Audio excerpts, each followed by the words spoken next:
2021 সালে ঐক্যের একটা সংলাপে আমরা জাতীয় ঐক্য তখন আওয়ামী বিরোধী আন্দোলনে ছিলাম বা চেষ্টা করছি একসাথে আন্দোলনে নামার। তখন একটা সংলাপে আমরা রাষ্ট্র সংস্কার আন্দোলন থেকে দিদার ভাইকে আমন্ত্রণ জানিয়েছিলাম। আর আজকে আমি এখানে একই রকম একটা আলোচনায় যদিও একটু ভিন্ন প্রেক্ষাপটে আলোচনা করতে এসেছি। তো সেই স্মৃতিটা মনে করেই আসলে শুরু করতে যাচ্ছি। উপস্থিত সভাপতি, রাষ্ট্র সংস্কার আন্দোলনের মাননীয় প্রধান সম্পাদক এবং জাতীয় নেতৃবৃন্দ, যেই লেখাটা মূল প্রবন্ধটা হাসিব ভাই এখানে উপস্থাপন করেছেন, আমি সম্ভবত লেখাটা প্রথম আলোতে একবার পড়েছি।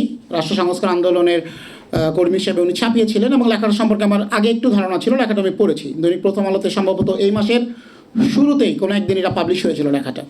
তো এখানে অনেকগুলো কথা রয়েছে যেগুলো আমি সংক্ষেপে, যে সময় সংক্ষিপ্ত, আমি কিছু কথা আলোচনা করব, আমাদের কিছু দৃষ্টিভঙ্গি তুলে ধরার চেষ্টা করব। প্রথমে সমঝোতা নিয়ে, সংস্কার নিয়ে আমি সবসময় যেই কথাটা বলি সেটা একটু বলতে চাই। এটা আসলে একটা মাইন্ডসেটের ব্যাপার।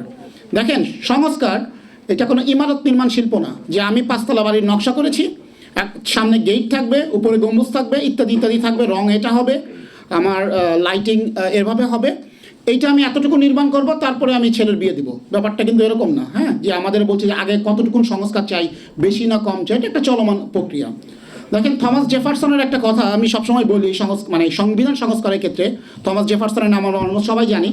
তিনি বলেছিলেন যে কোনো সংবিধান 19 বছর এক্সিস্ট করে, মানে একটা সংবিধানকে সর্বোচ্চ 19 বছর পর্যন্ত আমরা ইন্ট্যাক্ট রাখতে পারি, এরপর এটাকে চেঞ্জ করতে হবে, তা না হলে এই সংবিধানটা অকার্যকর হয়ে যায়। তো সংবিধান, এই যে সংস্কারের কথা বললাম, মাইন্ডসেটের ব্যাপার। দেখেন কেন অকার্যকর হয়ে যায়। আমাদের যে ধরনের কমিশন গঠন করা হয়েছে তাদের ভিতরে একটা সূক্ষ্ম প্রবণতা দেখছি সংবিধানকে বাইপাস করার। আমি এক্সিস্টিং সংবিধানের কথাই বলি, এটা ভালো কি মন্দ সে আলোচনায় যাচ্ছি না। স্থানীয় সরকার সংস্কার কমিশন গঠন করা হয়েছে, তারা একটা অদ্ভুত প্রস্তাবনা নিয়ে আসছে, সেটা ডিটেলসে যাব না, আমি শুধু প্রস্তাবনাটা বলি। স্থানীয় সরকার নির্বাচনে চেয়ারম্যান এবং মেয়র পদে সরাসরি ভোট হবে না এবং শিক্ষাগত যোগ্যতা স্নাতক থাকতে হবে। আমি ঠিক জানি না তারা তাদের পরিচিত স্বজনের, আত্মীয় স্বজনের ভিতরে কেউ কখনো স্থানীয় সরকার নির্বাচন করেছেন কিনা, গিয়েছেন কিনা, গ্রামের চেয়ারম্যান মেম্বারদের আসলে এখন যারা রয়েছেন এক্সিস্টিং গত 30 বছরে কী পর্যায়ে রয়েছেন, স্নাতক পাস যারা করেন তারা আদৌ তাদের সাথে কানেক্টেড কিনা, আমি এই আলোচনায় যাচ্ছি না। তবে তারা এই কথাটা কেন এনেছেন সেটা আমি বলতে চাচ্ছি। তারা এনেছেন কি, মেম্বার যারা হবে, চেয়ারম্যান মেম্বার যারা হবে, তারা ভোট দিয়ে চেয়ারম্যান নির্বাচন করবেন। মেম্বারদের শিক্ষাগত যোগ্যতা কি? যারা আমার গ্রামে যারা মহিলা মেম্বার আছে বা মেম্বার আছে তারা কেউ 5 পাসও না। তাহলে যারা 5 পাসও না ম্যাক্সিমাম ক্ষেত্রে, তারা নির্বাচন করবে কোন স্নাতক ডিগ্রি মানসম্পন্ন, আইবিএ থেকে পাশ করা, রাজশাহী বিশ্ববিদ্যালয় থেকে পাশ করা, নাকি অক্সফোর্ড থেকে পাশ করা, এইটা তারা মানদণ্ড কারা নির্ণয় করবে? গ্রামের মেম্বাররা। আচ্ছা, এই কাজটা তারা কেন করেছে? কারণ সংবিধানে নির্বাচিত জনপ্রতিনিধির কোনো শিক্ষার মানদণ্ড উল্লেখ নাই। যেহেতু শিক্ষার মানদণ্ড উল্লেখ নাই, আমাদের মানে পিএইচডি হোল্ডার সংস্কার কমিশনের প্রধানরা তারা ঠিক করে বের করেছেন যে সংবিধানকে আমরা এইভাবে বাইপাস করতে পারি। যেহেতু সংবিধানে শিক্ষার মানদণ্ড উল্লেখ নাই, তাহলে পরোক্ষ ভোটের মাধ্যমে আমরা যদি করতে পারি তাহলে হয়তো সংবিধান লঙ্ঘন হবে না। তাহলে দেখেন, যার যত শিক্ষাগত যোগ্যতা বেশি, যার বুদ্ধি বেশি, হ্যাঁ আকল একটু আছে, সে চাইলেই কিন্তু যত সুন্দর সংবিধানই হোক না কেন তাকে বাইপাস করতে পারে বা একটা ফাঁক ফোকর আবিষ্কার করে নিতে পারে। হ্যাঁ, সো এটা আসলে মাইন্ডসেটের ব্যাপার। আচ্ছা, এখন আমি কিছু কথা বলতে চাই। প্রবন্ধে উল্লেখ করা হয়েছে যে আমাদের এই যারা মূল প্রবন্ধ উপস্থাপন করেছেন সেখানে একটা সমঝোতা পরিষদের কথা উল্লেখ করেছেন, যেখানে একটা কথা রয়েছে যে সমঝোতা পরিষদ সাধারণত ভোটাভুটিকে এড়িয়ে যেতে পারবে। আমি আসলে এই পয়েন্টটা বুঝলাম না। ভোটাভুটি মানে আমরা গণভোটকে বিরোধিতা করছি না নির্বাচনের বিরোধিতা করছি, এই বিষয়টা আমার কাছে ক্লিয়ার না। তবে বিশ্বের যেখানে যেখানে সংবিধান সংস্কার হয়েছে গত 30 বছরের, আমরা যদি গত 3-4 বছরের ইতিহাসই দেখি, আমি একটা উদাহরণ দিয়ে বলি। উজবেকিস্তানে 2023 সালের মে মাসের 1 তারিখে নতুন সংবিধান গ্রহণ করা হয় এবং সেখানে রেফারেন্ডাম নেওয়া হয়েছে। রেফারেন্ডামে 90% পিপুল ভোট দিয়েছে যে আমাদের নতুন সংবিধান প্রয়োজন। 2024 সালে সর্বশেষ, সম্ভবত 2024 সালে মার্চ মাসে, মেবি মার্চের 25 তারিখে, হ্যাঁ, টোগোতে নতুন সংবিধানের মাধ্যমে তারা প্রেসিডেন্সিয়াল সিস্টেম থেকে পার্লামেন্টারি সিস্টেমে গিয়েছে। এই যত ঘটনা ঘটেছে সংবিধান সংস্কারে, সবাই নির্বাচিত জনপ্রতিনিধি বা রেফারেন্ডামের মাধ্যমেই কিন্তু সিদ্ধান্ত গ্রহণ করেছে, এসি রুমে বসে নির্দিষ্ট কিছু গোষ্ঠীর ভিতরে আলোচনা বা তাদের মতামতকে প্রতিফলন করে না। এই বিষয়টা মনে রাখা প্রয়োজন।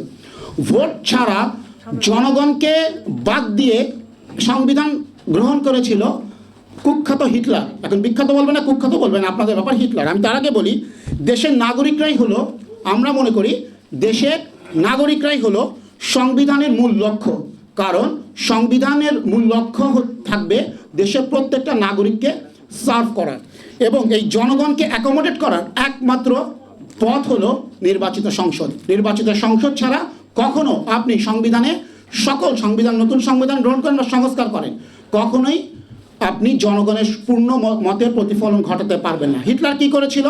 1933-তে ভাইমার প্রজাতন্ত্রের সোশ্যাল ডেমোক্র্যাটদেরকে সে মোটামুটি একটা ম্যানেজ করে ফেলেছিল এবং তারাও অ্যাকসেপ্ট করেছিল হিটলারকে, যে সে একটা মাত্র কর্পোরাল ছিল, প্রথম বিশ্বযুদ্ধে আহত একজন কর্পোরাল, একে ম্যানেজ করা মনে হয় খুব বেশি কঠিন হবে না। কিন্তু হিটলার তো ব্যাপক শেয়ানা ছিল, সে এমনভাবে সংবিধান গ্রহণ করলো যাতে পুরো একচ্ছত্র ক্ষমতা তার কাছে চলে আসে। তার ফলও আমরা দেখেছি। দেখেন 1948-এ জাপান কিন্তু একটা কি ছিল, দ্বিতীয় বিশ্বযুদ্ধের পর অসহায় আত্মসমর্পণ করা একটা রাষ্ট্র ছিল। যদিও সেই দেশের সংবিধান তারপরে যখন হয় মার্কিন প্রশাসনের ভূমিকা ছিল, তথাপি ওই যে মেইজি জাপান যে সংসদটা বিলুপ্ত করা হয়েছিল, সেই সংসদের মাধ্যমে কিন্তু জাপানের সংবিধান প্রণয়ন করা হয়, যার মূল লক্ষ্য ছিল যুদ্ধ বিগ্রহ থেকে জাপানকে দূরে রাখা। এবং জাপানের দক্ষিণপন্থী যারা রাজনীতিবিদ ছিল তারা ওই যে যুদ্ধের ক্লসটা বাদ দেওয়া নিয়ে একটু আপত্তি করলেও মোটামুটি তারা মেনে নিয়েছিল, কারণ সেই জাপানের সংবিধান নির্বাচিত সংসদের মাধ্যমেই হয়েছিল।